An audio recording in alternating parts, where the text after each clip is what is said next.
तो आपको क्या लग रहा है गोगी भट्ट का मुस्तकबिल क्या होगा?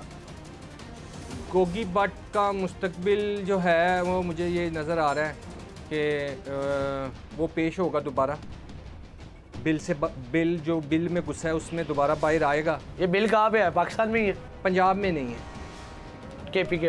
केपीके में भी नहीं है। मुझे जो इतलात है वो सिंध की हैं। सिंध में? हाँ जी। आपको अप्रोच किया गया तीफी भट्ट की तरफ से कि सुलह सफाई करवाई जाए हमारी, ये सारा क्या मामला था? एक जगह पे उस ऐसी बात आई बीच में, उन्हें मौलवी जिन्नी तू मेरे नाल कर गया ना, मेरे नाल यानी किसी ने कीती नहीं, ये किसने कर गया, ये तीफी भट्ट ने मुझे फ़ोन पे बात हो रही है। अच्छा। मैं अब उस बंदे की तरफ देख रहा हूँ जिसके घर में बैठा हूँ, मैं उसकी हिया कर रहा हूँ। उसके घर मैंने अभी खाना खाया है, चाय पी है, मैं वो बात ना मुझे समझ में नहीं आई।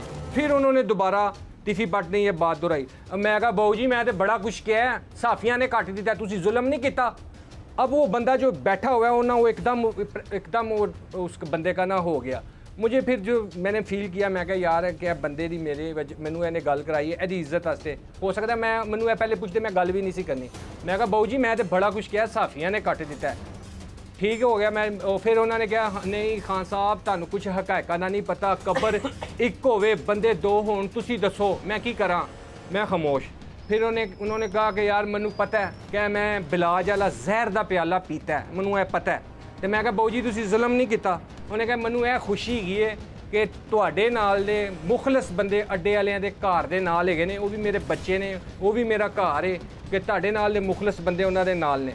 मैं फिर उन्होंने क्या देखा, मैंने उस बंदे की तरफ, मैं कहा बहू जी मैं कुछ क्या गलत गल लगी हुई तो मैं माजरत चाहना हूँ। आपने तीफी भट्ट को कहा? मैंने कहा क्योंकि फिर बात देखें, बात एक सुलह वाली चल रही थी, मैं एक ऐसी क्यों बात करूं जिससे इंतशार पैदा हो, तूल पैदा हो। मैंने कहा ये ठीक है, मैं उस टाइम उस बात की उनके साथ हाँ मिलाई। तीफी भट्ट कुछ हकायक से पर्दा उठाना चाहते थे, केसर भट्ट वगैरह के हवाले से जो डिस्कस करना चाहते थे वो अमीर मुसब से। हाँ, उसमें जो है ना अमीर फतेह मियाँ बिलाल साहब ने जब ये कहा था ना मेरी उनसे मुलाकात कराएं, कुछ ऐसे हकायक हैं वो मैं उन्हीं को बताऊँगा, वो मेरे पास समझ लें कि अमानत है। अच्छा, ये तीफी भट्ट ने कहा? नहीं ये कहा मियाँ बिलाल ने। अच्छा। वो मैंने उनके साथ जो है ना मीर मौसफ भाई को मैंने नहीं कहा। मैं कहा यार है ना हो गया ऐसी अच्छाई लैन जाइए तो बुराई आई है वे, तो मैं उस नज़रिए से नहीं किया। फिर मैंने उन्हें कहा बच्चू साहब से, फिर बच्चू साहब से उनकी मुलाकात हुई। अच्छा, आपके साथ जब बात हो रही थी तीफी भट्ट की वीडियो कॉल पे, ऑडियो कॉल, हाँ, उसने इस बात को तस्लीम किया तीफी भट्ट ने कि उसने बिलाज को मारा? उन्होंने कहा खान साहब मैनू पता है मैं बिलाज का जहर का प्याला पीता है, उसने मारा। हाँ, तुसी मैनू दसो, ये तीफी भट्ट कह रहा खान साहब तुसी मैनू दसो एक कबर होवे बंदे दो होण उत्थे की करे। मैं खामोश। इसका मतलब कि अगर उसके ज़हन में था मैं ना मारता वो तो बिलाज ने तीफी को मार देना था। उसके ज़हन में ये था कि कबर एक के मतलब दो, मैं उधर खामोश हो गया। बिलाज पूरी तैयारी में था फरवरी 2024 के इलेक्शन के बाद तीफी भट्ट को मारने के लिए, और उसकी बाकायदा एक पॉलिटिकल इन्फ्लुएंस से कमिटमेंट हो चुकी थी कि इलेक्शन के बाद वो तीफी भट्ट को मरवाएगा। लेकिन तीफी भट्ट को जब उसी पॉलिटिकल इन्फ्लुएंस के ज़रिए पता चला तो उसने बिलाज को पहले मरवा दिया। इस बात में कितनी सदाकत है? आप बड़े करीबी थे बिलाज के। मैं आप देखें फैसला करना हो ना हकीकत को सामने। नहीं, आपने मेरी इस बात को सेकंड कर दिया ये बता के कि तीफी भट्ट के अपने अल्फाज हैं कि कबर एक थी बंदे दो थे, कबर एक थी बंदे दो थे, तो मैं क्या करता, मैंने जहर का प्याला पी लिया। अपनी रख रखाण वास्ते ना उन्होंने कहना कह ही दिता होगा बिलाज ने मैं इनू मार देंगा, रख रखा। और एहसन शाह ने ये बात आगे डिलीवर की तीफी भट्ट को। देखो उनके बकौल के शराब के नशे में एहसन शाह वो कंपनी शराब पी हुई थी, उसमें कोई डायलॉग ऐसे हुए हैं, ये बात ऐसी छेड़। और उसके बाद ग्वाल मंडी जाके फायरिंग भी हुई थी। ये फायरिंग हुई थी।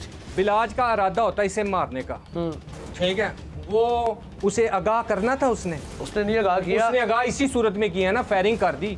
वो तो फायरिंग की, उससे चौकस कर दिया ना, जज्बात में आगे हो गया जो मामला। यार वो जज्बात में नहीं, क्योंकि जब वो होशो ख्वास में नहीं होते तो कुछ भी हो सकता। जो साथ थे ना बंदे, जो साथ देखें, जो जब फायरिंग हुई थी, जो बंदे साथ गए थे ना, बैठने वाले होते हैं ना साथ। देखें एक चीज़ है, मुखलस बंदा वो होता है कि जो अपने दोस्त को शर से बचाए। जितने दोस्त अहबाब थे, अगर वो सुलह की बात उसके साथ करते, उसको ज़ेन बनाते, तो शायद उसका ज़ेन बन जाता था। उन गैदरिंग में वो वाले बंदे नहीं थे। वो वाले बंदे थे कि जेड़े भलवान नूं काम ते पा दे, साड़ी दाल रोटी लगी रहे। जिन्हें थल्लड़े मशीर सन ना वो ज़्यादा यही सन कि काम नूं चुक के रखे। बिलाज से ये गलती हो गई, उससे ये करना नहीं चाहिए था, जिससे फिर बात ये है कि जो उसके ब्लाड ने अपने दोस्तों की गैदरिंग में बात हवा में की या पक्की की, तो वो बात उस तक पहुंची।